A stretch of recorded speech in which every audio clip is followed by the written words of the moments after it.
இன்று எடப்பாடி பழனிசாமி அவர்கள் காங்கிரஸ் கட்சியையும் எங்களுடைய மாநில தலைவர் திரு செல்வப்பிரந்தகை அவர்களையும் பற்றி குறை கூறியிருக்கிறீர்.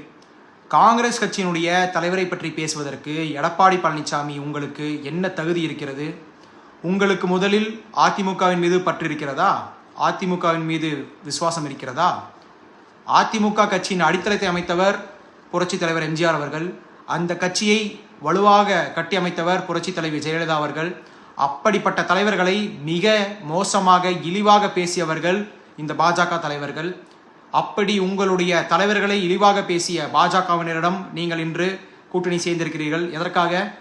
நீங்கள் கடந்த 4 ஆண்டு காலமாக நீங்கள் ஆட்சி செய்த பொழுது பலாயிரக்கணக்கான கோடி ரூபாயை நீங்களும் உங்களுடைய சம்பந்தியும் சேர்ந்து கொள்ளையடித்திருக்கிறீர்கள்.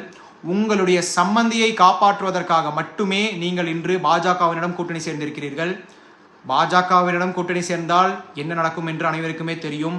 உங்களுடைய அதிமுகவை அவர்கள் கபலீகரம் செய்து விடுவார்கள் என்று தெரிந்தும், அதிமுக அழிந்தாலும் பரவாயில்லை என்று தெரிந்தும் நீங்கள் கூட்டணி வைத்திருப்பது உங்களுடைய சுயநலத்திற்காக, உங்களுடைய சம்பந்தியை காப்பாற்றுவதற்காக. எங்களுடைய மாநில தலைவர் திரு செல்வப்பிரந்தகை அவர்கள் பதவியேற்ற நாள் முதல் இன்று வரை எப்படி வேலை செய்து கொண்டிருக்கிறார்கள் என்பது எங்களுடைய காங்கிரஸ் தொண்டர்கள் மட்டுமல்ல, தமிழக மக்களுக்கே தெரியும். அவர் பதவியேற்ற நாள் முதல் இன்று வரை கிட்டத்தட்ட 20,000 கிராம கமிட்டிகளை அமைத்திருக்கிறார். 30 ஆண்டு காலமாக மீட்கப்படாமல் இருந்த, ஆக்கிரமிப்பில் இருந்த கிட்டத்தட்ட 5,000 கோடி ரூபாய் சொத்தை காங்கிரஸ் கட்சிக்கு மீட்டு கொடுத்திருக்கிறார்.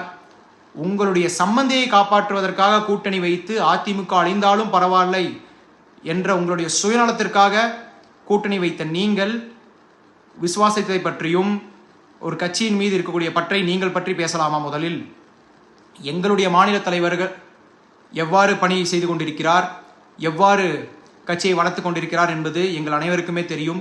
நீங்கள் அதை பற்றி பேசுவதற்கு எந்த தகுதியுமே உங்களுக்கு கிடையாது. எங்களுடைய மாநில தலைவர் அவர்கள் எங்களுடைய இயக்கத்தினுடைய மிகப்பெரிய நம்பிக்கை. இன்று காங்கிரஸ் தொண்டர்கள் ஒரே குரலாக சொல்வது, காங்கிரசின் எதிர்காலம் வலிமையான கையில் உள்ளது. தமிழ்நாட்டின் ஒவ்வொரு இளைஞனும் ஒவ்வொரு தொண்டனும் இன்று இந்த உண்மையை அறிந்திருக்கிறார்கள். ஆகையால் எடப்பாடி பழனிசாமி அவர்கள் உங்களுடைய கூட்டணியை காப்பாற்றிக் கொள்ளுங்கள். உங்கள் கட்சியிலிருந்து தினமும் வெளியேறும் தலைவர்களை காப்பாற்றிக் கொள்ளுங்கள். காங்கிரஸ் கட்சியை பற்றி பேசுவதற்கு உங்களுக்கு எந்த விதமான அருகதையுமே கிடையாது.